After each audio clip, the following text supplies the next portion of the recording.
You are listening to a True North Eager Beaver Media Podcast.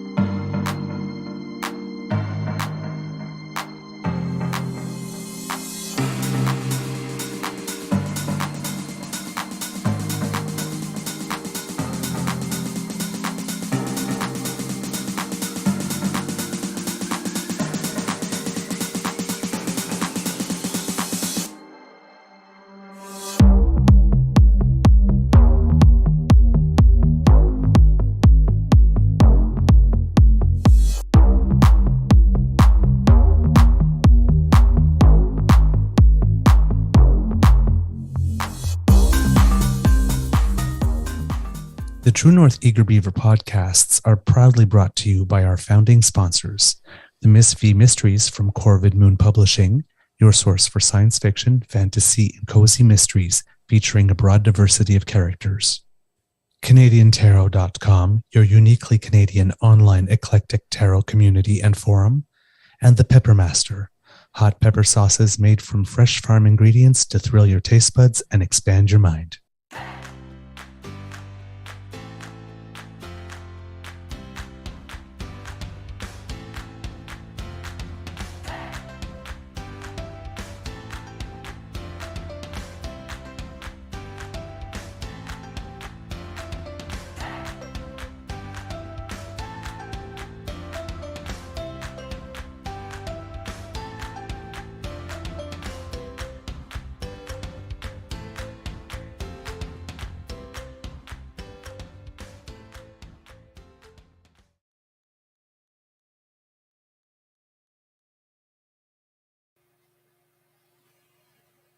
Whoa, hey, there you go.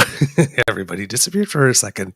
Good morning and hello, kids. Welcome to season 3 and episode number 51 of the Daily Beaver here on the Crier Media Network. Today, recording day is Monday, February 6th, 2023, and it is going to be a beautiful, crisp, sunny winter day here at the Beaver Lodge. I'm your host, the Eager Beaver, pronouns he, him, he, Mr. Beaver, and I am just super duper chuffed that you, dearest kids, are here joining us today for, just a good time. Sometimes we go through some dreary content, but having you here makes it sunny and fun to do. So we're glad that you're here. And of course, with me, I have, as always, my dear friend, my brother, my partner in crime, Mr. Grizzly. So don't worry, he's here too. Of course, a big thank you goes to our podcast founding sponsors, the Peppermasters. Let's try that again. The Peppermaster, not masters. There's only Not one. plural. The Peppermaster, the Peppermaster. Very sorry. The Miss V Mysteries from Corvid Moon Publishing and CanadianTarot.com. Today we have a little Monday morning bite for you. But first, hello, my friend. Good morning, Mr. Grizzly. How's your mental health today? Hey, Mr. Beaver. Mental health is pretty good, actually. Physical health could be better. My back is still troubling me, and I'm getting carpal tunnel. But, Okay. That's how it goes sometimes when you get a little bit older. It just, the old injuries come back to haunt you bigger than ever. And as I spend more time in front of a keyboard, the carpal tunnel, I get the numbness and the tingling, and it's never fun. Never fun, It comes and goes. It's not constant, Yeah, I'm hitting that age where I'm starting to understand the expression, the mind of a 17-year-old in a 50-year-old body. Yeah, I like to tell people that I'm 19 with 35 years experience, but truth be told, some days the body reminds me that it is 54 and not 19. And those are the days when getting out of bed is physically challenging, which leads me to look forward to I don't know what to look forward to. Someday somebody will have to change my diaper again, I guess. Keep on, like, every now and then thinking, I can still get down. Just getting back up sometimes takes a little more time. Yeah, that's the hard part. It's the hard part. Yeah. I had originally planned to go skiing on Saturday, but of course the weather said no, and my back said, "Not happening, dude. You won't be able to walk for a couple of days if you do that." So I spent all day Saturday doing projects around my dwelling. Got Mhm. lots of little things done. Not everything that I had planned, but let's just say I've got about 90% less little projects to take care of. So Nice. a lot accomplished this weekend. That's why you didn't hear from me on Saturday. And I sent you a text yesterday around 6:30, and then it came back at around 9 o'clock saying you didn't receive it. I'm like, what? Oh, Doesn't make any sense. So yeah, I was free about 6:30 last night, but okay. by the time you got the text, it was probably closer to 9, which meant now throw that right out the window. Yeah, I got the text at 8:45, and, well, technically, I got the text at 3:15 this morning because, again, yesterday was one of those days. I was, by 8 p.m., I was done. Oh wow, okay, I well, was in bed, 8 p.m. well, well, I sent it like I That said, was I it. sent it at 6:30, so at that point it would have been kind of useless anyway. But it was a busy Well weekend for me. I did get a lot done, so that's a good thing. well, last week was probably the first week in my entire life where every day, Monday to Friday, except one, because I forgot to switch off my alarm, that I woke up at 6 a.m. Oh wow. Yeah. Yeah, I didn't do very well until lasting until the evening last week. Yeah, and yeah, so this weekend I slept a lot. We were at the closing film for the Real Out Festival. Oh right, yeah. That because we made our decision as a jury and we are presenting our decision, and turns out the director of the film that night was in the audience, Oh. which was kind of cool. So we're announcing the awards and everything, and everything just goes really well. So I mean, it's a really great time. The crowd is happy. It's pretty full, and yeah, we announce the award winners, and we go and sit down, and then there's this lady in the front row that just turns around and goes, "My God, you guys did that really well. You guys should do lessons." It was so much fun. But then we did all of that, and then we sat and we stayed for a little bit. We talked with the director, whose contact information I gave, and we might have an interview with him for the Cool. show. Yes, a gentleman from Vancouver. And we, all of that ended, and my beaver sweetie looks at me and says, "Oh, there's a closing party at Monty's. Want to go?" Mhm. I'm done, man. I watched 11 movies in a pretty short period of time. And there was, the theater company for which I volunteer had a play coming out this month. So we had all the rush with that. There were 5 weekends of travel in the last 2 months from about Christmas till it's like, you know what? I'm too pooped to pop. Yeah, I'm fair going enough. home.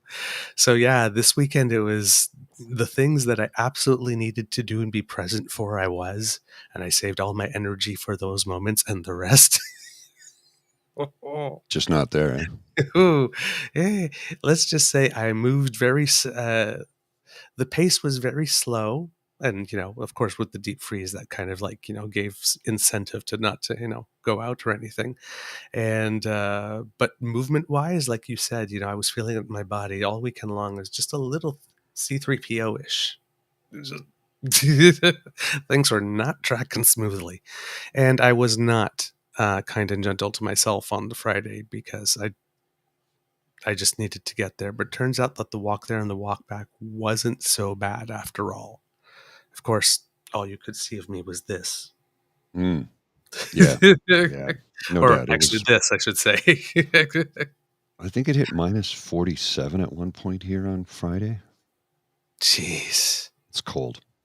It's Jeez. about what, 50 minus 52 for Yeah. our American friends? Somewhere For in that some reason, neighborhood. we didn't get that much wind. It was windy here. I like Friday. I went out to the pub to meet my buddies. I was only there for like 90 minutes max. Had a couple of uh,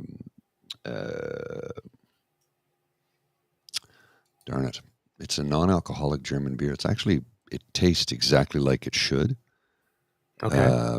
Beck's. I wanted to say Bosch, but Bosch is a company that manufactures drills and other things, audio equipment stuff. Yeah, Beck's had a couple of non-alcoholic Beck's. Taste just like a Beck's. I was really impressed. But yeah, 90 minutes. I just, we were all kind of tired and burnt, and you know how close the pub is to my apartment. Well, had it been maybe 10 more meters, I would have needed a balaclava. It was cold. It was cold. Yeah. Yeah. Yep.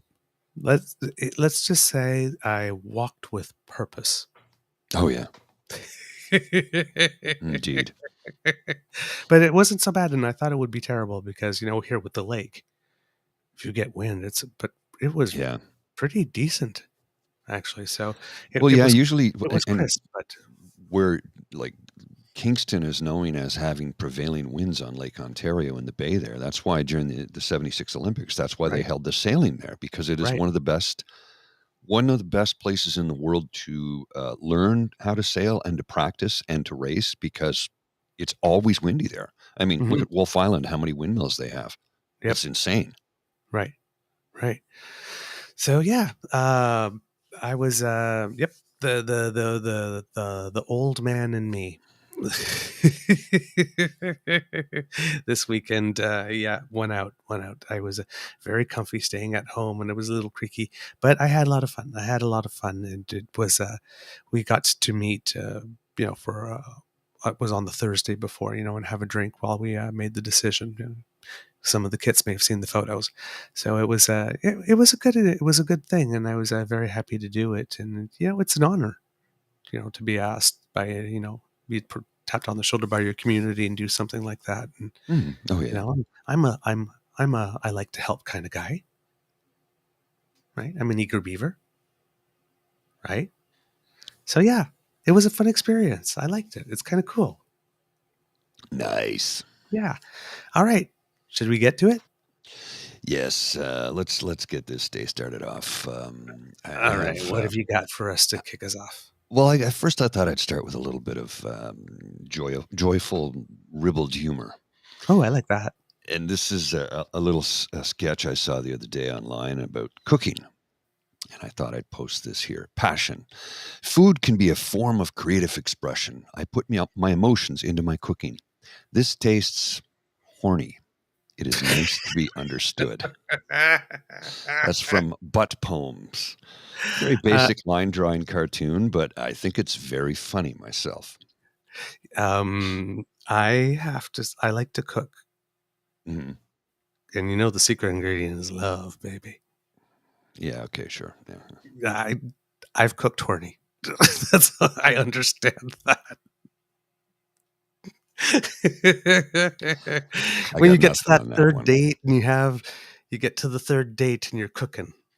I haven't that you're going to be cooking. I haven't prepared a meal for a date in a long time. It's been a couple of years, actually. I mean, I've been on dates a lot recently. Well, not in the last couple of weeks, but you know what I mean. In the last 6-8 months, I've been on a number of dates, but I haven't had anybody over that I've prepared a meal for in quite some time. Maybe I should do that again. I was thinking about, well, you know where I've got the studio set up. I was thinking about moving it into the dining area for more space. Okay. But I don't know. I was thinking about, instead of doing that, I was going to get rid of my dining room table and put a bar in there instead, like a proper bar. Man cave. Well, my dad has a bar he built in the 70s, and he's like, "You want the bar, son?" I'm like, "Why, yes, I do. Yes, I do." It's very 70s. It's Naugahyde. It's tan. It's just a perfect time capsule of the 70s, and it's a proper stand-up bar. I'm All like, right. And it used to be bigger. He had to shrink it down to get it into one house that we had to move into. I mean, military brats, right? Right. By the way, brat, military brat is an acronym. It means Oh, I didn't know born, raised, and transferred. that. Ah, Because we get transferred all the time, right? okay. Military brat. Yeah, born, raised, and transferred. Anyway, so I'm thinking about putting the bar there. My other friend Sasha suggested I put the bar where the studio is and move the studio over there. But I'm like, yeah, but the thing is, if I put the studio there, I'm going to have to heavily insulate that wall because somebody lives on the other side of it. Whereas where it is right now, Right. It's it's in the center, right? Right. And I can really contain any sound from neighbors or anything like that here. So I can't see myself moving it for sure, I could use a little bit more space, but I can make it work with what it is. And it's not like I have people in here recording all the time. It's mostly just me, and I built it for me. So, anyway. Yeah. And when I have people over, when you come over to record, there's enough room for the two of us. It's not like I'm going to have 4 people here. I mean, especially with the 3 screens and everything, it's fine. Yeah, it's a control zone, I mean, if I was going to do that, I would literally set up 4 mics at that table and a couple of cameras there, and I would just be full production. I wouldn't even be part of the show at that point. You know what I mean? Mm-hmm. Maybe we could do that in the future when I get the bar installed. We could set up mics at the bar and have like a in-house recording, just as a one-off. I don't know. We'll figure it out. Lots of time for that. I mean, we do have a podcast coming up for those of you who are not aware on the 18th of February. Will be our next live podcast for those who want to join in on that. It'll be a Saturday, February 18th, live from the Lieutenant's Pump at 361 Elgin Street in downtown Ottawa, the Centertown area of the city of Ottawa, our nation's capital, where the weather is beautiful, the sun is shining, the skies are clear, and there's no bullshit on my lawn today, so that's a good thing. All right. Good morning, Kit Elaine. Good morning, Kit Saucy, Kit Linda, Kit South Stands TFC, Kit Ellen, Kit Kath needs a Snickers, and a new Kit American WASP with Determic Business, who wonders, you guys are Canadians? What do you talk about? Where's the algorithm sent me? Welcome. Welcome to our weird world. We hope you like it here. Pull up the sofa. Stay a while. I think it's because I mentioned in our descriptor, I mentioned Marjorie Taylor Greene and Trump and the Koch brothers because, well, it's funny. They still refer to them as the Koch brothers, except there's only one. There's only one left. Yeah, David died in 2019. There's just Charles Koch. But they still refer to them as the Koch brothers. I'm like, but there's only one. Yep. So that's okay. Well, actually, there are other brothers, but I mean, there was the 2 specific ones that were the politically engaged and are still part of the Koch empire, which I think last year generated $215 billion. Something that seemed like that, yes. Good morning, Kit Pete. Hello, mate. Nice to see you. Good morning. Who else is here? I think we've got everyone. There you go. Looks like it.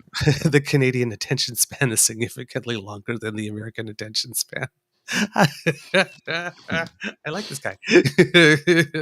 Welcome to the party. You stay. Welcome to the party. All right. What else have you got for us? Rafi, Kit Rafi. Hello. What else have you got for Mr. Grizzly? Well, I liked this graphic, so I downloaded it because I think it'll come in handy from time to time. It's got a 4-letter word in it, but you'll see. I just like this because I love her dress, I love her hair, I love her makeup. It's like the 1940s with it's an attractive woman with a 1940s haircut with a polka dot red dress with white polka dots and a white belt, white gloves. Her hair is done up in like Rosie the Riveter style, if you would. And it's STFU. I think it's a great little graphic that I'm going to keep for times when we need to display it for political individuals who are misbehaving in the worst possible way.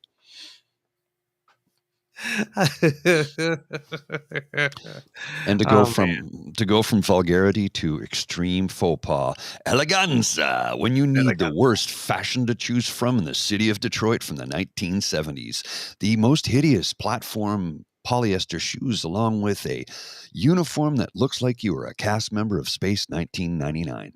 And what about that boomerang collar? Well, I don't know what to tell you.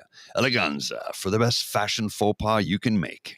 The boomerang collar means that you will never get rid of this shirt. Throw it away. It keeps coming back. It lasts literally forever. Forever. Forever. Well, it's Forever. polyester. That shit doesn't break down. I feel a Stephen King movie coming. So I saw a thing. 'Cause you know how plastics don't break down in the environment, or they take like Right. 10,000 years or whatever. And I wear a lot of merino wool because it's although it is expensive, and it is. I wait till I can get it on sale. It's very warm. It regulates your body temperature. It's all natural. It's completely renewable. Blah blah blah blah. It's warmer in the winter, cooler in the summer. The whole bit. They also demonstrated that it completely breaks down, 100%. The guy took a merino wool sweater and sandwiched it between two grates of, I'll say, chicken wire, Mhm. and then buried it. And 6 months later, uncovered it, and all that was left were some of the seams where the stitching was. Everything else it completely broke down. So it's completely Wow. 100% biodegradable. Okay. So not only does it, keep you warmer in winter, cooler in summer, it's a completely renewable resources. It's all natural. It also breaks down. It's also biologically safe for the planet. So There you another go. reason to purchase merino wool. There you go. I don't get paid anything to say that, and I pay for the stuff I'm wearing, and it's not cheap. I have to wait till it goes on sale because otherwise I can't afford it. But it's a great product, And I read somewhere the other day how finally synthetics have surpassed merino wool in performance. I'm like, okay, I'd really like to see the information to prove that, because I doubt it. I mean, I've got some high performance polyester, like fleece and that, but anyway, I can wander for a bit, and All right. that's what I do sometimes. So let's get to it. All right. Let's get to it. Convoy stuff. Mm, We had the Public Order Emergency Commission, yes. and it seems that Justice Rouleau has asked for about a month more time because he has so much content There's a to lot to get review. the final report out. Because the part that everybody was paying attention to was only one part. There were several days of testimony afterwards, like between lawyers and experts, Oh, wrangling about what could be admitted, what couldn't be admitted, and all that type of stuff. Right? All and the that stuff they wasn't had to. televised? Yeah, it was televised as well, but it Oh, wasn't okay. as sexy. So, Oh, okay. right? We didn't really tune in. No. But I mean, it wasn't as sexy. I mean, when they closed the second, remember when we stopped covering the second part, we mentioned now it goes on to that third phase where they're looking at all over those stuff, all over those types of things, all the other Right. additional types of evidence, and what arguing about, you know, what would be the process from then on and that type of stuff. But on the other side of things, because if you were listening to the testimony and you were watching the proceedings, one of the comments that was being made often was that the people that were affected in the neighborhood by the convoy and by the occupation really only got 1 day of testimony and 6 witnesses, and it was all on the first day, and then we moved on to other things. So there was an Ottawa People's Commission, which was a Yes. citizen-led inquiry that was set into place in order to be able to get more from that side of it, and then to be able to inform the process in that manner. I was So it hoping was, to contribute to that, but I never heard back from them. oh, that's a shame.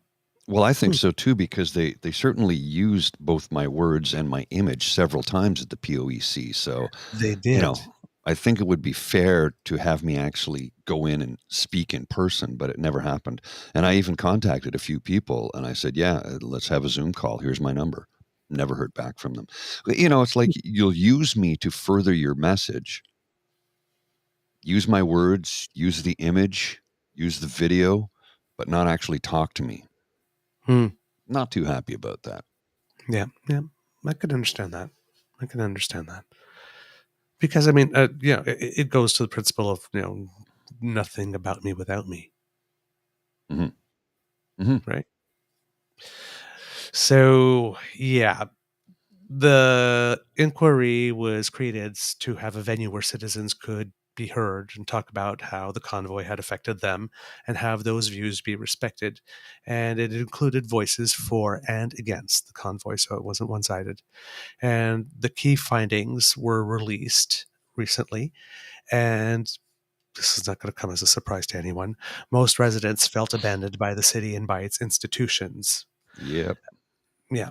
And a lot of people felt like the city had basically boiled it down to saying avoid downtown, but how do you do that if you live and you work there? Precisely. Right? So essential services such as paratransport did not run at all in the so-called red zone at the time. Most community mobilization did not originate from the institutions, but was grassroots. Ottawa Police Services, of course, You're breaking up. declined to You're comment. breaking up. Oop. Oh, I'm breaking up.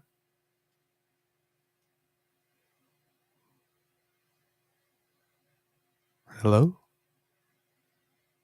No, Hello? that was me. Oh, that was Go. you. Okay. Go. All right. I'll go back a little bit just in case.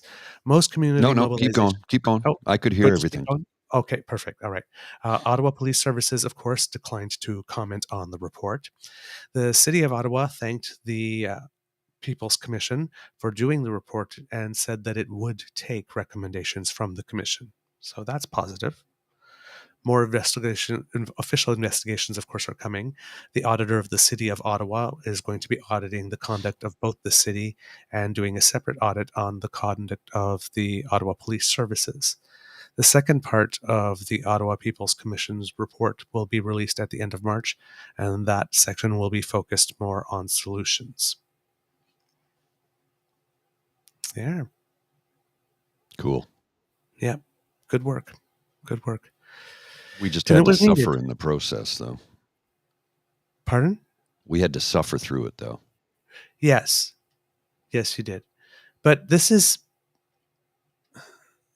like I said, that voice did need. I understand in the overall Public Order Emergency Commission, it was about whether or not the invocation of the emergency order was justified. And even if it was, is there anything that we could learn from this in order to do this better should a next time come around? Right. That part is clear. So with that objective, perhaps how much it affected the people doesn't count as much. Did it affect the people? Yes. Do we have evidence of that? Yes. Let's move on. Mhm. So in that sense, I can see.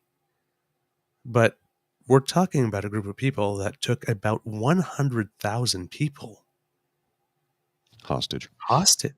for a Mhm. period of 3 weeks, looking like it was going into 4 with no end in sight, Until with the EA collateral was called, damage. nothing was Right. being done. Nothing was being done. I Yes. mean, With collateral damage, frustration. 100,000s more. Mhm. Right? Because if you weren't affected living in the downtown core, if you were out in Orleans, if you had to come to the downtown core for any reason, or if you had to go through the downtown core, west to east, let's say, to get to a hospital, Mhm. you were affected. Oh, yeah. Yeah. Right? Within an overall movement that seems to be happening at different points in the country to try and actually choke us off at the border. Well, I have friends who live on the Quebec side well, Hull, the Hull area of Gatineau, and they were just as affected by the noise because it never stopped. Right. And it carries right across the water. Right. So it was 2 provinces in one city that were affected, let alone what took place in Coutts, Alberta, and what took place in Windsor at the Ambassador Bridge. It was And a what was complete. starting in the Surrey area, and Yeah. because then there were plans for La Colle. It was domestic terrorism. Plain and simple. That's what it was. I've sat and argued with truckers online. I'm like, look, well, truckers. I say that in air quotes because none of them are truck drivers to begin with. Most of them don't live here and never spent a second in the city of Ottawa. Oh, it wasn't that bad. You didn't live through it. I did. Don't tell me my experience was anything less than what I told you it was. I lived it. You can try and gaslight me. It ain't going to happen. There are hundreds of thousands of hours of video evidence that they provided themselves, let alone what we recorded. Mm-hmm. Oh, Mm-hmm. it wasn't that bad. The fireworks weren't. They're shooting fireworks off at buildings at night. Come on. None of that is safe. No. Like Kid Linda M says in the comments, there was a lot more detail about personal encounters with the convites that showed how intrusive and violent they actually were and how the police refused to act. It's true. It's true. It's absolutely true.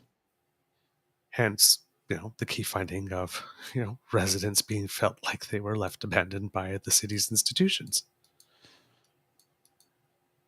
Yeah, it was a brutal stretch of time, and I mean, there's still parts of me that is astonished that what took place. I remember sitting in the pub on a Friday, and we're watching them erect a wooden structure on NCC property on the canal across from the Department of National Defense headquarters, where a mere 10 or 12 meters away they have a fuel depot, Mm-hmm. diesel, propane, gasoline. I'm like, do you realize that is a gigantic bomb mere meters from the Department of National Defense headquarters on NCC property? The fact that structure was not torn down within seconds is mind-boggling to me when you consider that two little girls put up a lemonade stand Right. on NCC property and had it torn down within 30 minutes because it's NCC property. But this stood for a couple of days before it was hauled away by somebody who was sympathetic and decided to help them out and hauled it away for them. Mm-hmm. And when you consider that the guy was just trying to help them out because he was sympathetic to their cause, he got death threats because he took it away. He brought it over to where their encampment was at the baseball stadium. Right. And he got death threats. He's like, these people are out of their minds. I was trying to help. I'm like, no, they don't give a shit. They want what they want. Look, what did Trudeau say? They didn't want to be listened to. They wanted to be obeyed. That's all it ever was. Yep. Absolutely. There have been some developments on a couple of files where the Liberal government appears to be reversing itself. But if you are in the PR game, that could actually be spun as taking the time to listen to the people. The first one is on Bill C-21, which is the gun, which was originally the handgun bill. Right. And that got expanded And then again. Somebody introduced a private member's amendment that the party did not seem to oppose. Mm-hmm. So, was it Good really morning, private member's Leanne. amendment? Really?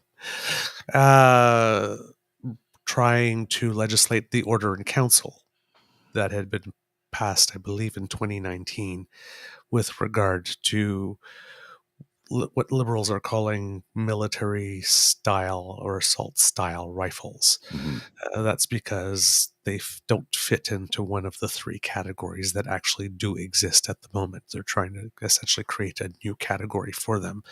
And the big problem is, what is assault style? Right. Right. So high capacity magazines, which in Canada you're only allowed five in the clip. and if you need more than that for hunting deer, you're going to starve. Yeah, right. Now, of course, this amendment was clearly not going to go anywhere because there were some hunting rifles included in that. And in the process of presenting that amendment, they lost the support of the Bloc Québécois and of the NDP, which they did have for the handgun bill. And they also lost the support of the Indigenous community, which it had for the handgun bill, which means that this amendment definitely did not meet any criteria with regard to duty to consult, which is kind of an essential stage now. And if we're talking about reconciliation, if you're still skipping the duty to consult stage. Yeah. Come on, man. A little follow through here. Just come on. So this was obviously going nowhere. So why it is that the government decided to literally shoot itself in the foot by I don't know. attempting this, I do not know. But this is a complete cell phone. Total goal, right? Own goal. So the government announced that it was going to withdraw the amendment at the moment and take more time to consult. It has been consulting, but take more time and attempt to get it right.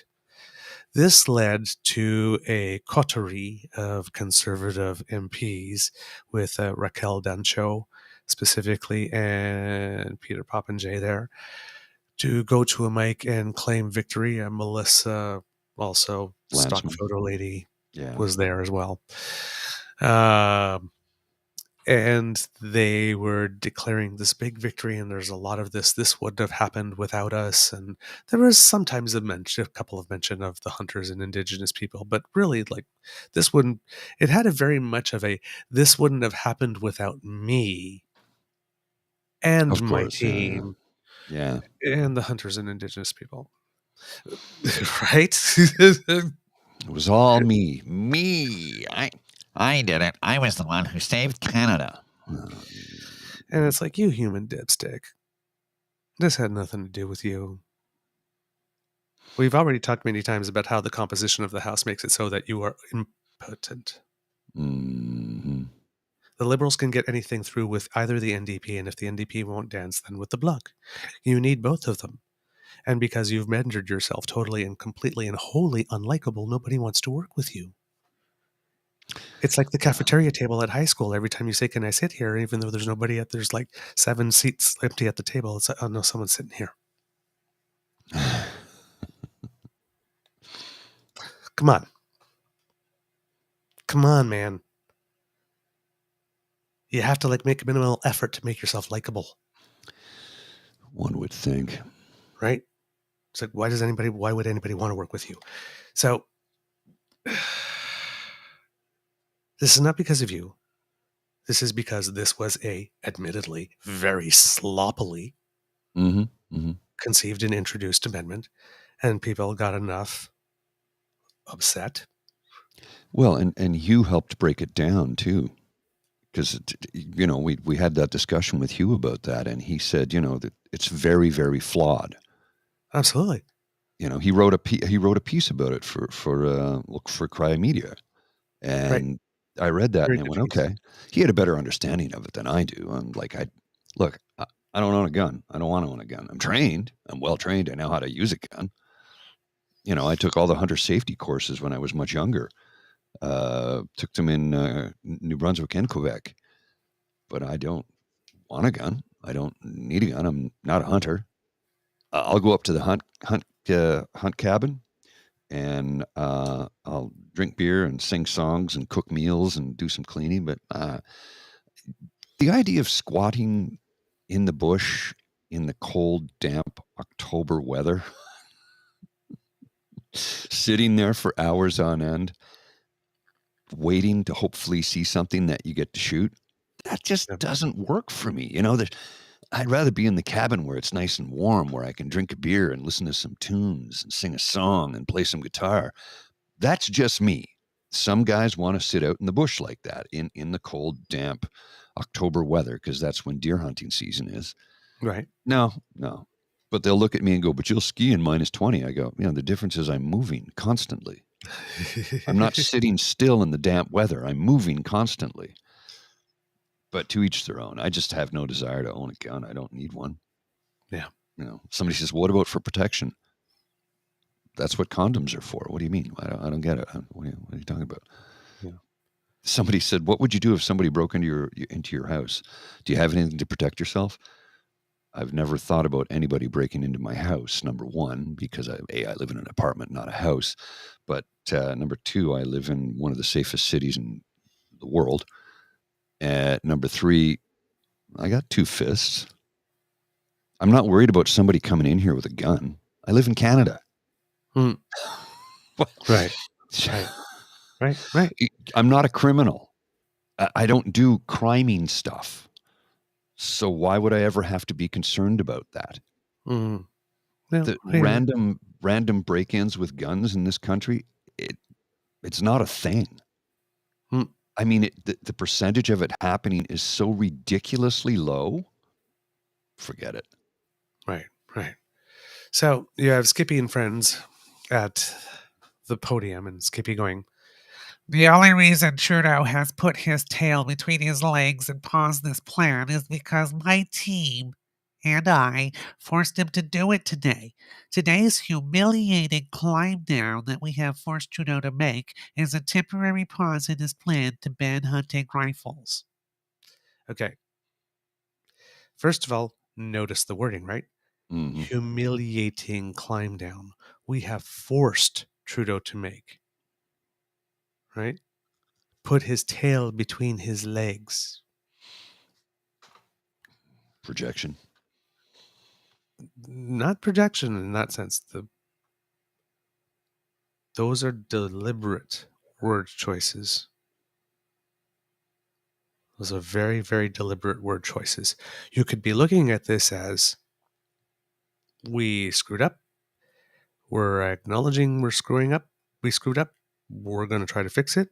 Mm-hmm. Or, you were trying to get away with something until we caught you, and now we caught you, and you got your tail between your legs, and this is such a humiliating climb down because you tried to... Right? That's how you spin the narrative. Are you using honey or are you using venom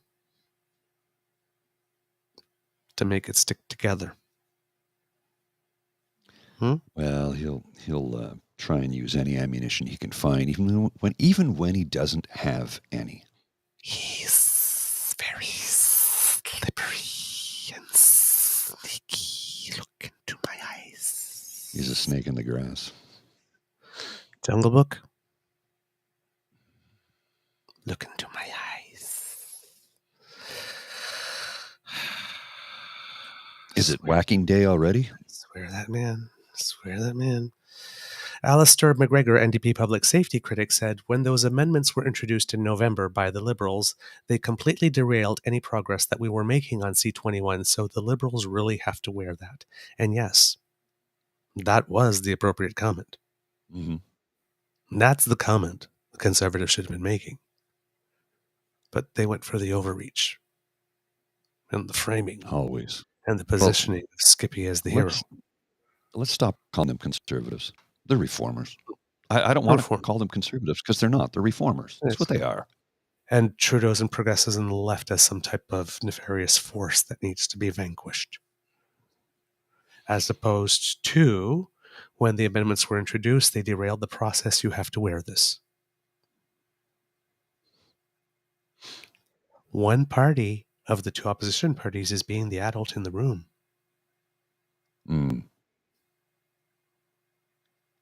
Well, stop voting for assholes. Stop electing stupid people. Nathalie Provost, a gun control advocate who survived the 1989 Polytechnic massacre, tried to make clear, because it was at their insistence that the Order in Council was added to this. They were wondering why that piece of legislation didn't include that.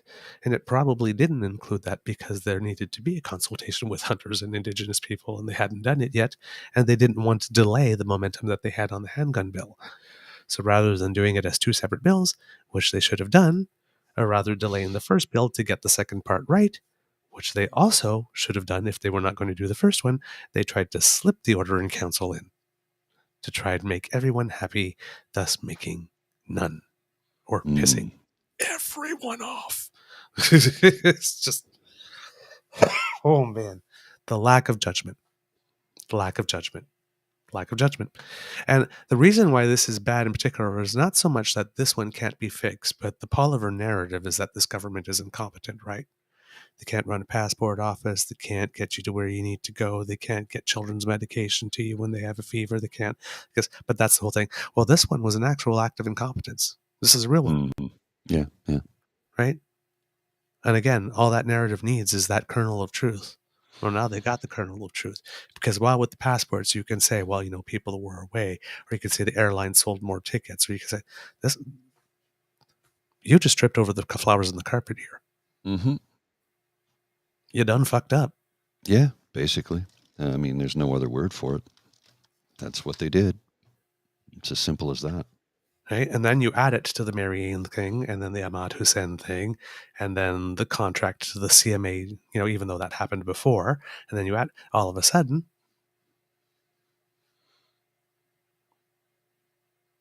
government that's 7 years, 7 years and a quarter in, but you keep on saying 8.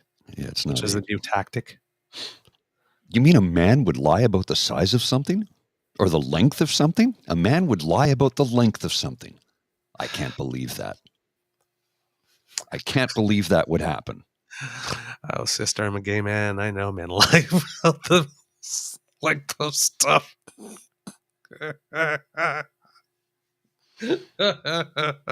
Welcome to my world. What do they call it? The Internet 8? Is that what it is? Yes, the Internet 8. Welcome to gay internet dating. Well, I know you've not dipped your toes in that pool. Don't worry about it. Just take it from me. Take my word for it. Wouldn't my life be so much easier were I gay, though? I mean, think about, man, I would be cleaning up, dude. I can attest. I can affirm that you would. Oh. There's a whole demographic just waiting for you. Sorry to disappoint, but I'm attracted to the female of the species. I like the ladies. I would like to think that if I was swimming on the other side, that maybe somebody would find me cute. Oh, I have no doubt. What was it? Somebody, and I was talking to Catherine about this. Somebody accused me of being transphobic because I didn't want to date a transgender woman who had not had bottom surgery. I'm like, no, I'd still see her as a woman, but she has a penis, so I don't want to date that. If I wanted to date someone with a penis, I would. I want to date someone with a vagina. Does that make me transphobic? I don't think so. I like what I like. It's not complicated. And Catherine came to my defense and said, no, you're attracted to the female form, especially, and the bottom section needs to have an innie, not an outie. I'm like, well, yeah, basically. It's you want to call me transphobic, go ahead. But look, you like what you like, period. I like to try to keep these things simple. Mm-hmm. When I know they're not simple. They're not I like simple. to try to keep these things simple. And to me, there's just, if somebody tells you what their pronouns are, don't be a douche. Yeah. Use the pronouns, right? If somebody's trans in your circle, in your midst, there's no reason for which they should be excluded from your circle. None whatsoever. Who you're going to allow into your life intimately. Yeah. There's a difference there, right? Right? And again, it's nobody's business but yours on which to have an opinion. I have a preference.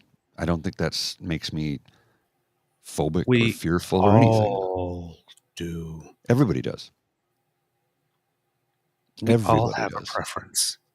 Age, body type, hair color, personality, values. Just there's women I've dated who wouldn't date me now because I have a beard. Money. You mentioned it often. Oh yeah. Right? You don't make enough money. Yeah, and women that I've dated in the past wouldn't date me now because of the beard. They're freaked out by it. I'm like, that's fine.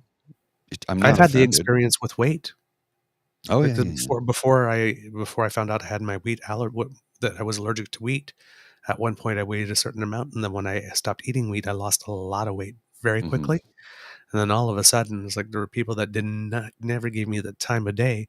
All of a sudden, are putting their hands on my ab area and going, "You're a hot." It's like, hot. When did I get promoted? Most I was ever was cute, right? And then there was like there's like a whole bunch of other people, conversely, that liked the fact that I had curves and just were not interested anymore because they were gone.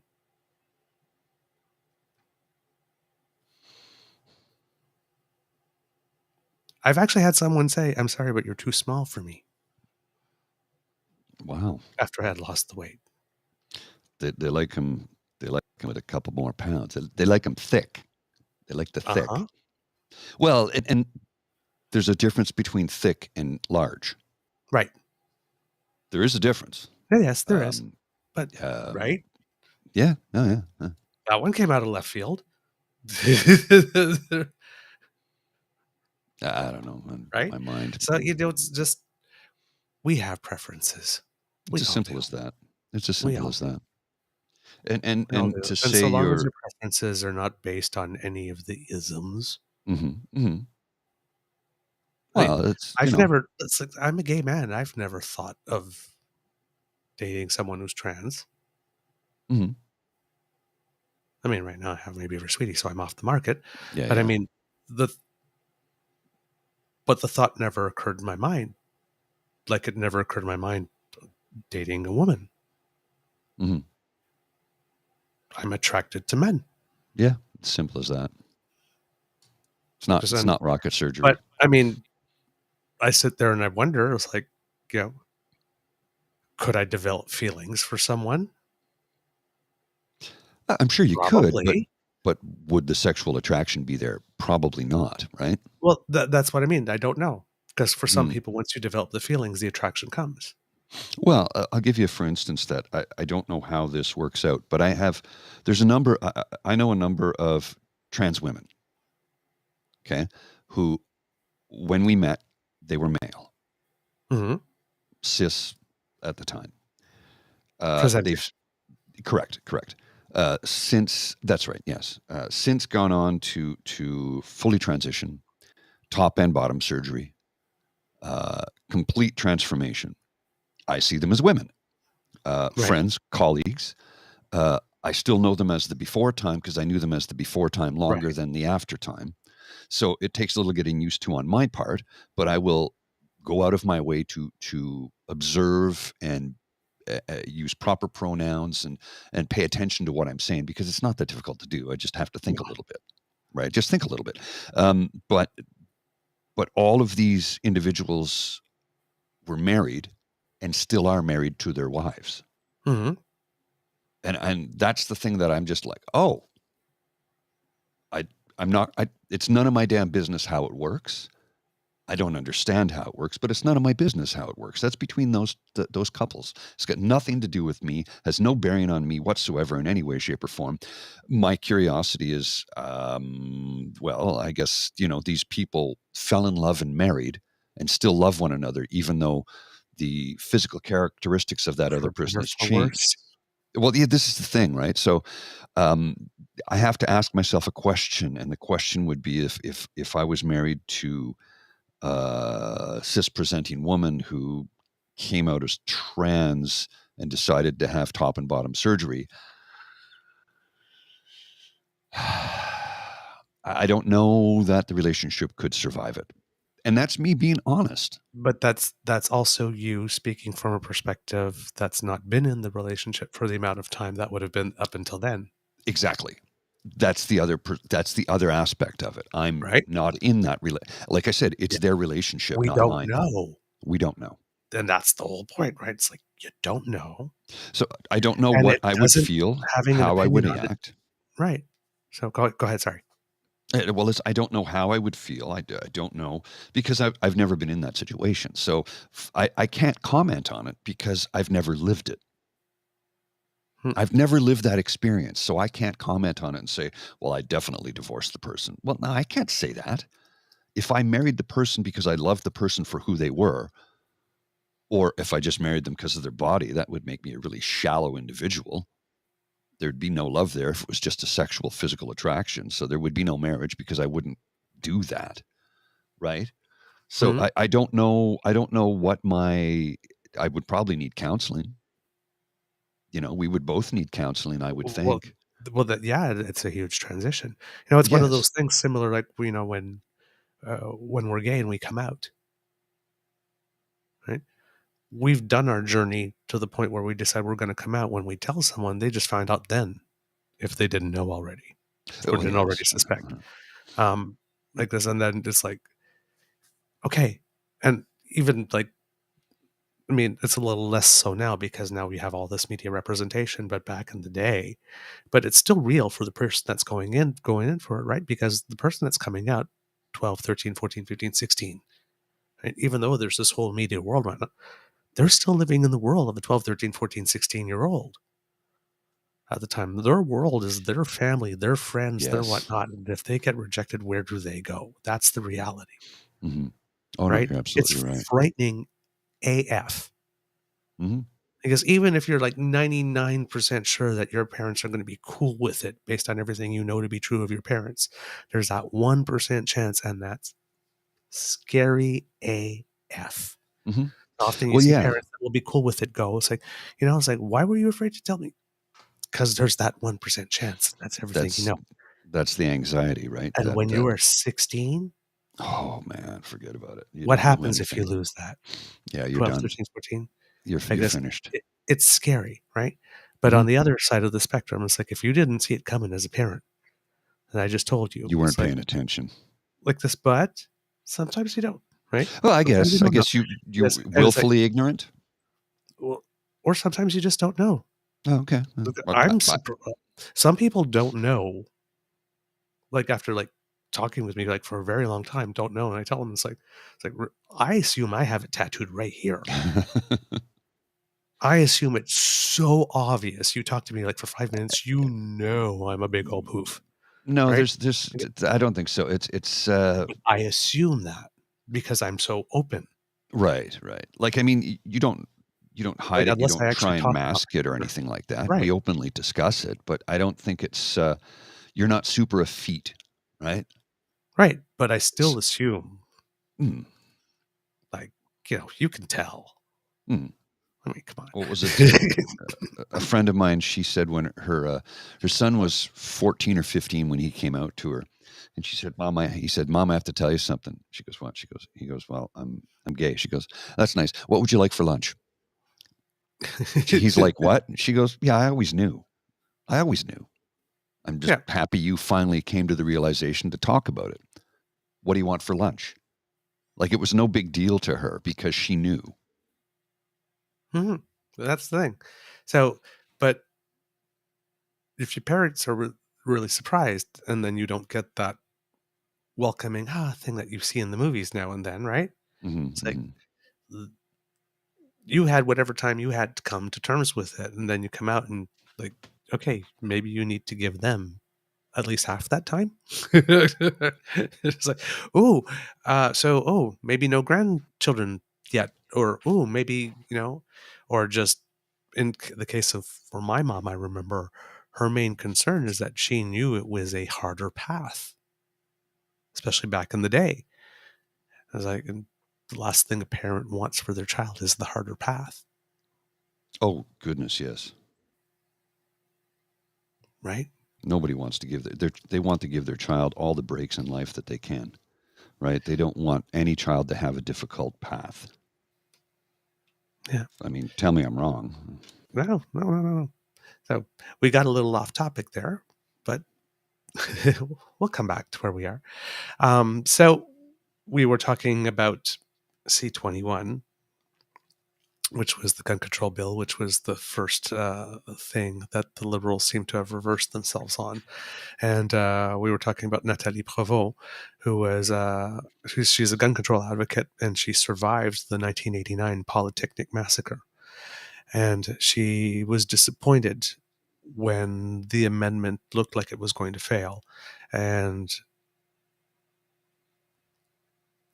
this quote will give a sense that there's a willingness to meet halfway. Let's put it this way.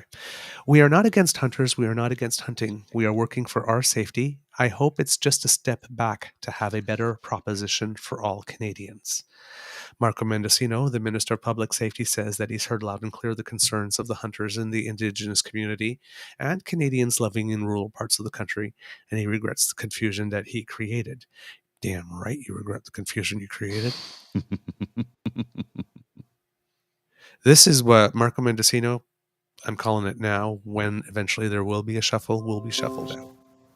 You figure, yeah. Yep. Yep. Yep. He's underperformed. He's underperformed. Same thing with the public order emergency thing, when he stated, pretty categorically that the emergency order was made at the request of the police. And if you put everything together, then yes, you could tell that, yes, of course, where else was this going to end up but for a request for that? But it's not like any police chiefs actually came out and said, you need to do this. So it was, you could have said that a little more artfully.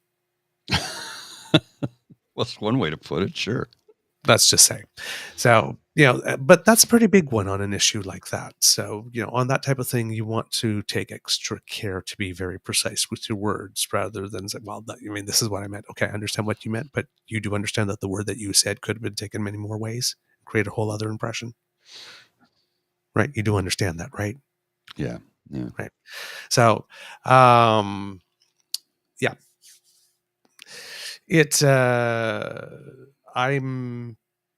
This is a good move because there really was no other option.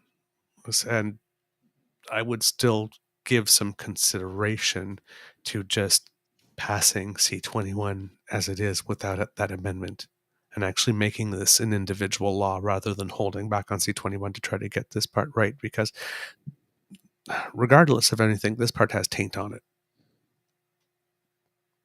So, and if the law passes within this, I was thinking long-term strategically, if this law passes and any part of this part of it is in it, the law forever, the entirety of law, the good part of it, the handgun ban, because it gets tainted with this part.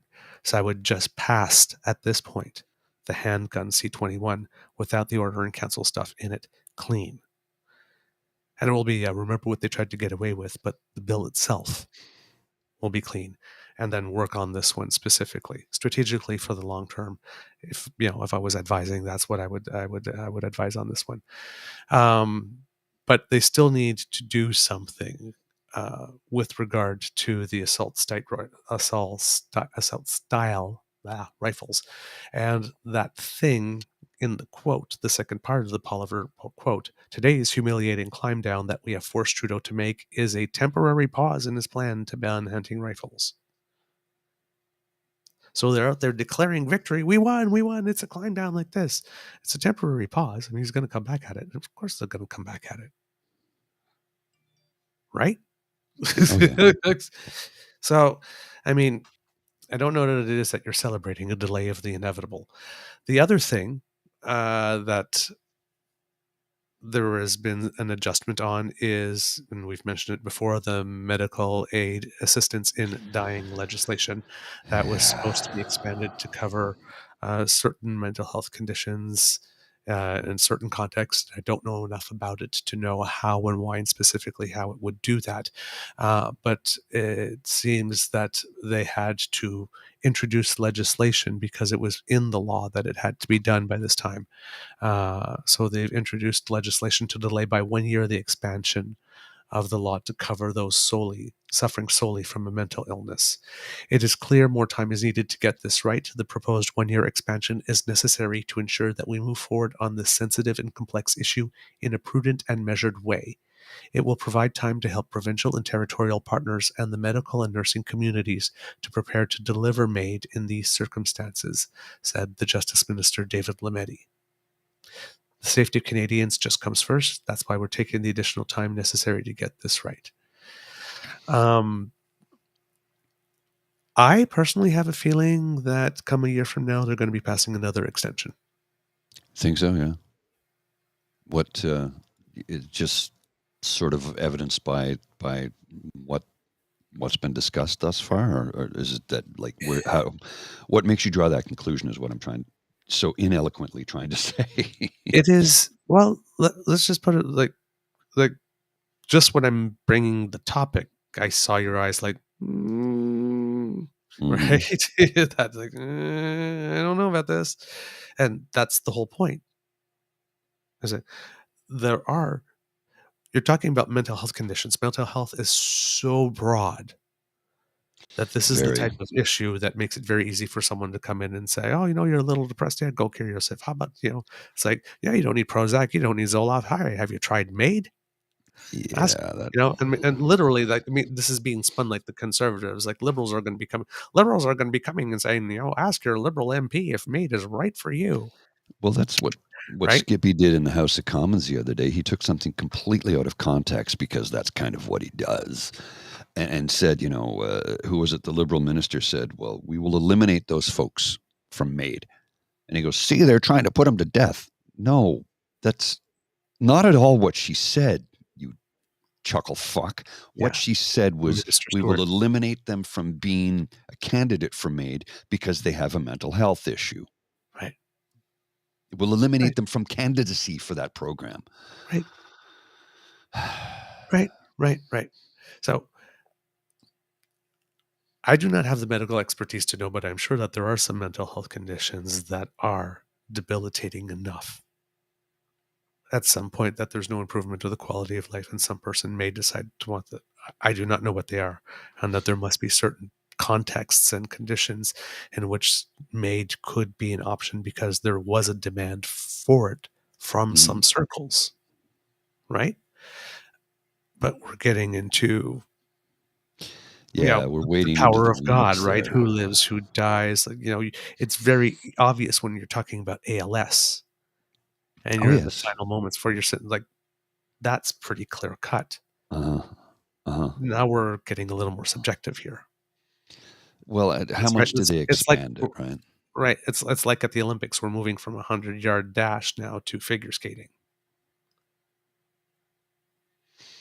I think this Right. comment from Linda is pretty accurate. Isn't this how democracy is supposed to work? They announce something they're proposing to do. People tell them what they think. They adapt to what a majority of people say, so they change it. Yes.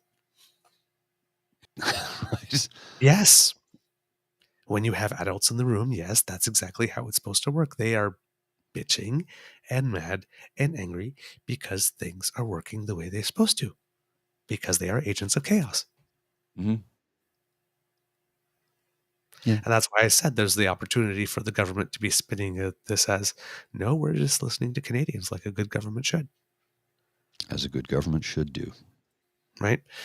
However, let's not kid ourselves here. We're talking about a certain string of issues where liberals are shooting themselves in the foot. And right now, the three priority pieces of legislation, and Chantal Hébert pointed this out on a podcast I was listening to, and I realized it's like, oh, she's got a point here, that the liberals are involved in at the moment are this C-21 that has to do with guns. There's an update of the Official Languages Act, which is another bill. And then the third one I remembered and I just lost it, unfortunately. The broadcasting bill. Oh, C11, yeah. C11. And right now, the issues that are top of mind are cost of living and healthcare and inflation. Mm. The bills that are currently top of mind for the party have nothing to do with the issues that are top of mind for the people at the moment.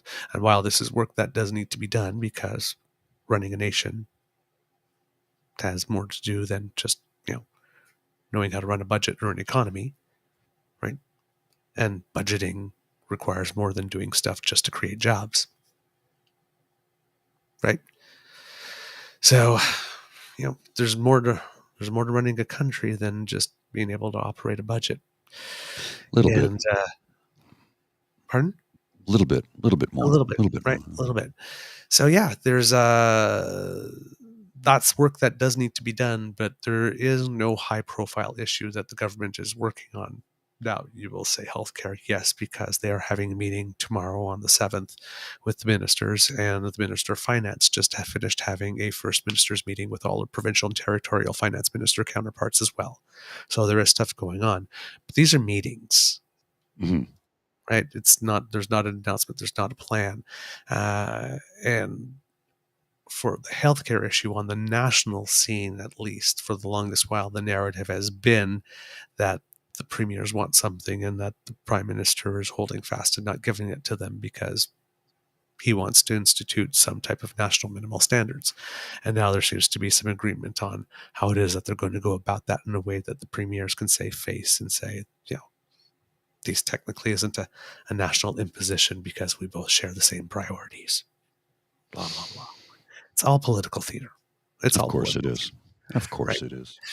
So Look over here, look over here, look over here, look over here, right over there, look over there, look right over there. And I'm going to steal from over here. So there Maybe is steal's a strong stuff- word, but Yes, it's a little steel's a little bit of a strong. word there, but we know what you we know where you get. So this political moment, while the prime minister is going to meet with them to talk on healthcare, is probably not seen probably until that meeting happens, as the federal government taking some action finally to resolve that issue, which probably won't show up in polls based on the results of this meeting until about 2 or 3 weeks from now. So at the moment, it's kind of easy for Canadians to be disenchanted with the federal government because even though they are still the government that is doing the most professional job and offering us the most competence and offering us an agenda that seems to be most tethered to reality in terms of feasibility and in terms of having the tools and the people in place that seem to have the personal commitment to see it through.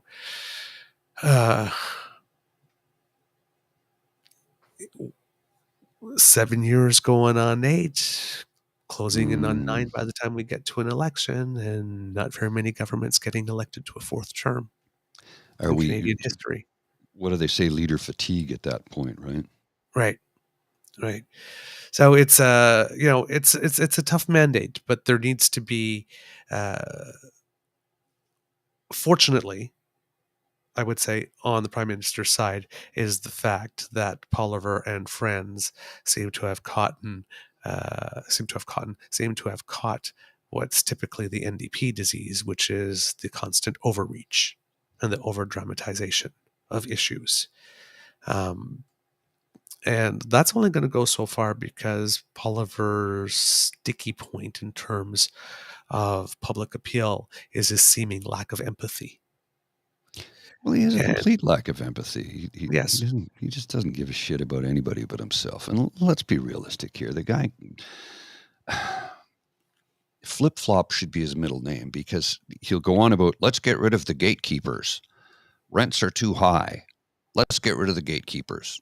He actually is a landlord. It's private sector. The government doesn't control rent prices. And as evidenced in Ontario, where Doug Ford is just completely throwing that right out the window. Then he goes on about how, we need to regulate food prices. Well, are you getting rid of gatekeepers or adding them, Pierre? Because if you want the federal government to regulate food prices, that would be nationalizing the grocery stores, the grocery change, which would be gatekeeping. So which is it, bud? Which is it? You flip-flop so much. The somersaults, they make me dizzy. He does it so much, so damn often. And it is literally a soundbite for that exact moment to try and make himself look better. No solutions, not a single one, no policies, no platform. All he ever tells you is he's going to make Canada the freest nation in the world, which to do so would mean we'd have to implement heavy-duty social programs like free university, free dental care, free child care. Don't believe in that. Because that's what the freest nations on earth have. Mm-hmm. The top 3 freest nations on earth that score 100% on the World Freedom Index: Finland, Norway, Sweden. All 3. University education, paid for. Dental, paid for. Matter of fact, in Norway, they want you to buy an electric car to the point where they will give you massive rebates to do so. Mm-hmm. So I'll take a bite out of that kind of freedom. Yep. Please and thank you. Yes, absolutely. Actual reformatory prisons. right? Right. The best public education system on earth, Finland. And you know what they did away with? Homework. And they've noticed that scores have gone way up. Right. Oh, what else does Finland have that we had in Ontario as a pilot program for a little bit? UBI. UBI. And a they've housing first effectively, strategy. there you go, they've ended homelessness. As a result, more money's gone into the economy. It costs them less money. Like we keep talking about this, and nobody seems to want to lift a finger to do a damn thing about it. And it is so frustrating to me. Our lives, your life, my life, everybody watching this like right now, people listening in on streaming services, and all of our lives would dramatically improve if we implemented half of those systems. Half. Why can't we do it? Because there's no will to. Why is there no will to? Because the wealthy are in control, and it will cost them money. But the wealthy that are in positions of power in those nations don't have a problem with paying taxes. Why is that? Oh, because they're members of society, and they want to contribute to society. And they've done well, so they feel fine and dandy about giving back. Why can't we have more of that? Preach. Preach. We really need that organ music, and I really need to press a button every now and then. I'll load something up for you. You know what I did get? You know what I did get the other day, though? That's great. And apparently, I've never been on live television before, but apparently sometimes I don't watch the I've been very good at avoiding it today. Because I'm a kid, and apparently Grandpa just gives me a remote after we watch the Powerball. I've been very good at avoiding it today. I've been paying I know. attention and trying I to know. avoid the I know. apparentlys and the ums. I just had to load it in because I thought it was funny. Oh, just a little tidbit here that I'm seeing in an article with regard to MAID. It says that people with neurodegenerative diseases that lead to dementia can qualify under current rules for MAID. Oh, So that is one level of mental illness that already does qualify. So there you go. There are definitely illnesses that would lead to qualify, but it becomes an issue that it's so easy for people to just turn around and say, "Oh yeah, you're a little depressed. Why don't you just ask for the government to kill you?" And the whole death panels and whatever type thing, right? And I think that any type of regulations with regard to that, when we're getting to this level where things are more subjective than objective, or I don't want to necessarily say more subjective than objective, because I'm pretty sure, at least I would assume, that if my government was doing this, that the line that they would not cross would still be in the rather objective realm.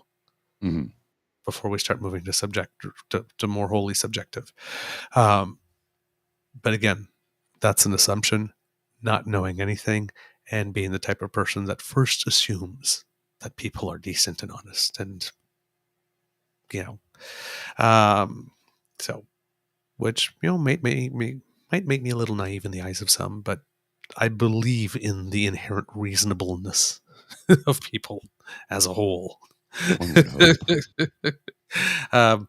So I believe that would be the case, but I also believe that this would have to be so precisely written, and the wording would have to be so right to make sure that they include everybody that they need to include, without having any wording that can be interpreted in more than one way with regard to anybody that needs to be excluded.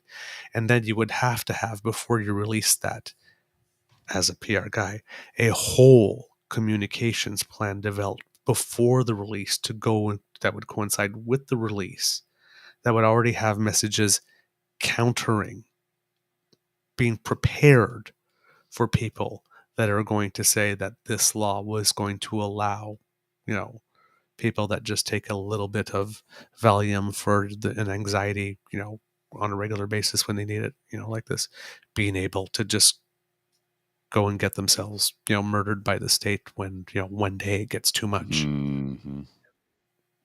I believe. Which I doubt. What did they call that in Germany in the 1940s? You're just an eater. Which meant that you just consumed and you didn't contribute anything. So that's, they would just eliminate you. Yeah. So, I would have that counter messaging like this and a very big public education campaign ready to go right after. Mm-hmm. But that would be my advice.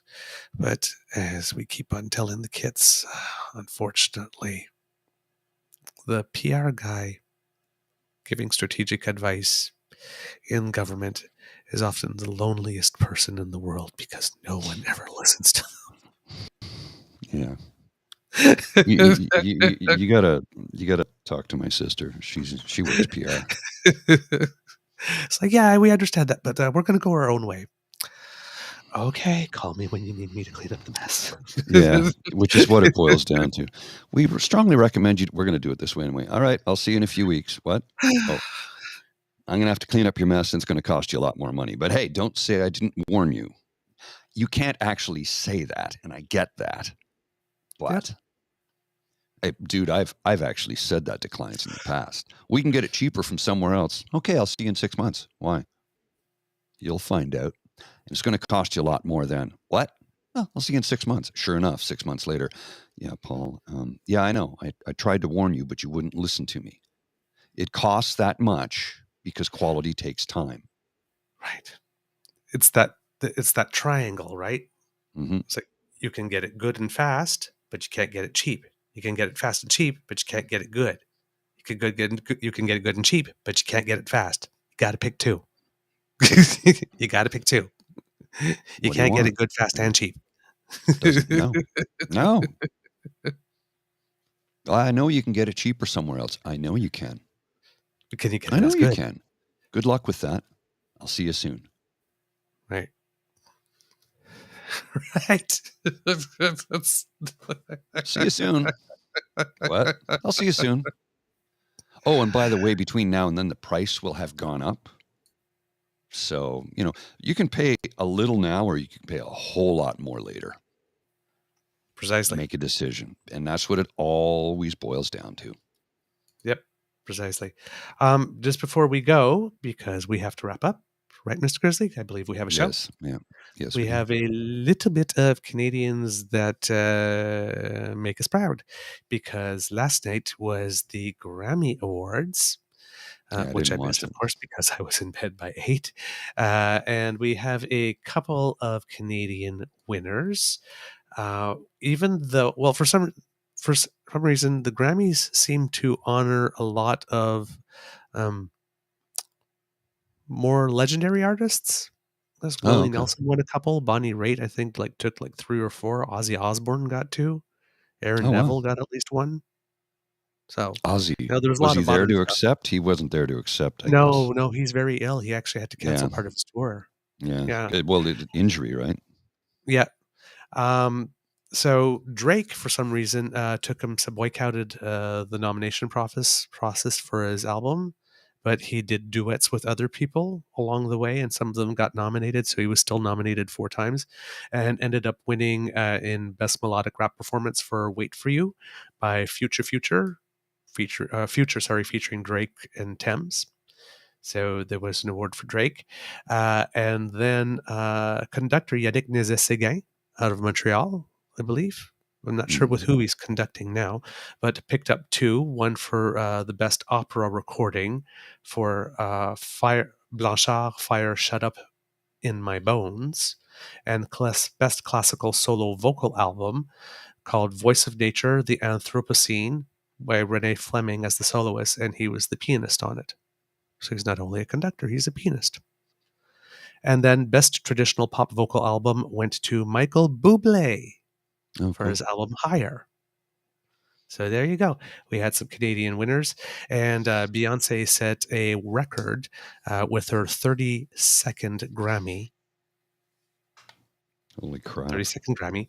So she won 2, but for best remix, no, sorry, she won for her album Renaissance, and she won best dance electronic recording for Break My Soul, the song, of course.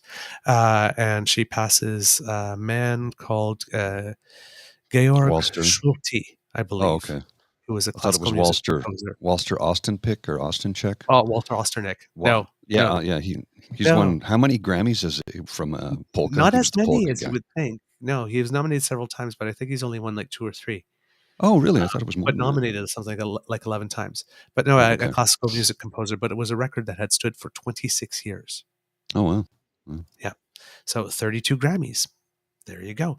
And Lizzo won for Song of the Year for About Damn Time. Harry Styles won Record of the Year, Album of the Year for Harry's Room. And I believe you mentioned it on the show that it was, you had heard it when it came out. It was really Great good. record. And Yeah. Bonnie Raitt for Songwriting had won for Song of the Year.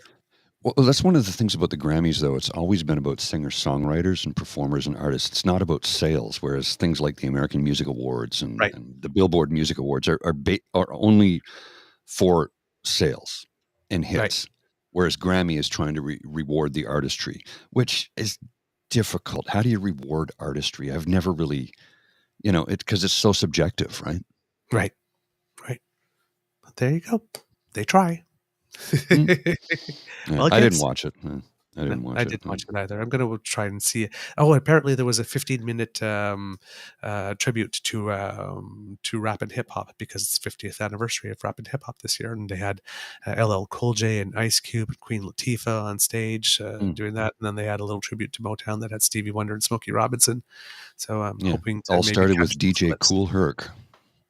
Ah, there you go.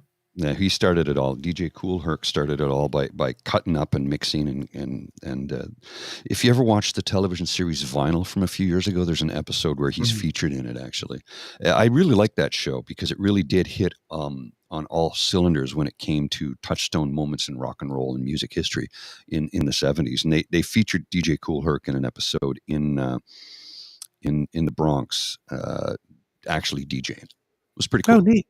Yeah. Pretty cool. Well, kids, that's the end of this episode of the Daily Beaver podcast. We hope you love listening to us because we loved making this for you. Remember that sharing is caring and word of mouth is priceless. So let your peeps know about it because in every circle there is an influencer, and in yours, you may be that person. Because democracy is something you do, as Kit Linda M so wisely advised last time. So we're going to keep that suggestion. Consultations with the public for the budgets in the provinces and for the federal budget are going on and close on February 10th. So please take some time to look it up on the web and give your comments. Let the governments know what your priorities are so that they can better plan. It's very, very important. If you really like this podcast, you can find us on the Crier Media Network as well as all Beaver Grizzly friendly platforms. Stars and reviews are appreciated, and we love to hear from you. So reach us on the Book of Faces at True North Eager Beaver, at True Eager on Twitter, or by email at truenortheagerbeaver@gmail.com. You can subscribe via our pod page, podpage.com/the True North Eager Beaver with a hyphen between each one of those words. And if you happen to be watching us on our True North Eager Beaver Media YouTube channel, well, why not, as Kit Elaine keeps on saying, smash that button right there. That helps us out big time. Subscribe and the like button and subscribe. The 2 buttons, the like button, the thumbs up like button. That's what she's telling you to smash, and subscribe if you haven't already. there you go. And hey, leave us a comment there too if you can. Right? Please. Yeah, Please do. Kit BB left us one there a couple of days ago, so we saw it. We saw it. We can't do this without you, your kind and generous support. So if you feel we've done a particularly good job this morning and that we've kept you entertained and informed, then please find your way to our tip jar and drop a few beavers in there, a couple of nickels, and give Mr. Grizzly here a cup of good piping hot coffee, dark, and me a cup of hot chocolate with whipped cream. Thank you very much. At our tip jar at coffee, ko-fi.com ko-fi.com/eagerbeaver. That's ko-fi.com/eagerbeaver, all in one word, lowercase letters. And finally, you know you want it. And we've got it. We've got that cool, crisp, quality Eager Beaver merch that you love in sizes small 3 to XL at crier.co/crier-media-shop. That's where you go to get yourself some fabulous today and let everybody know that you are an engaged citizen. Yes, you're more than just a pretty face, baby. Let people know. From the Beaver Lodge, this is your Eager Beaver saying, until next time, dear kids, it can be a really tough world out there, so please take some time to be kind to and gentle with yourselves. Mr. Grizzly, some words of wisdom, please. Sure thing.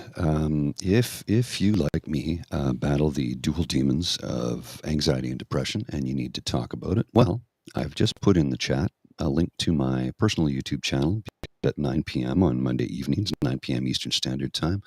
I have an ASMR live mental health chat where I will come in and talk in a soothing voice to help you relax and discuss mental health issues. So not only am I shamelessly plugging my program, but I also am hoping to talk to you about mental health and how you're doing. See, now I can't disapprove because I'm all about the shameless plug. How do you think I got where I am? All right, Mr. Grizzly, roll them credits. The True North Eager Beaver podcast is an Eager Beaver Mr. Grizzly collaboration. Research, story, and guest curation and copy written by the Eager Beaver. Recording, production, editing, and additional research by Mr. Grizzly. Music courtesy of Ben Sound Royalty Free Music. Once again, thank you to our founding sponsors, the Peppermaster, the Miss Fee Mysteries from Corvid Moon Publishing and CanadianTarot.com. And thank you to Pete Jarvis for our artwork. We love it. Kids, we'll talk to you real soon. Bye. Take care. Mwah. Bye-bye.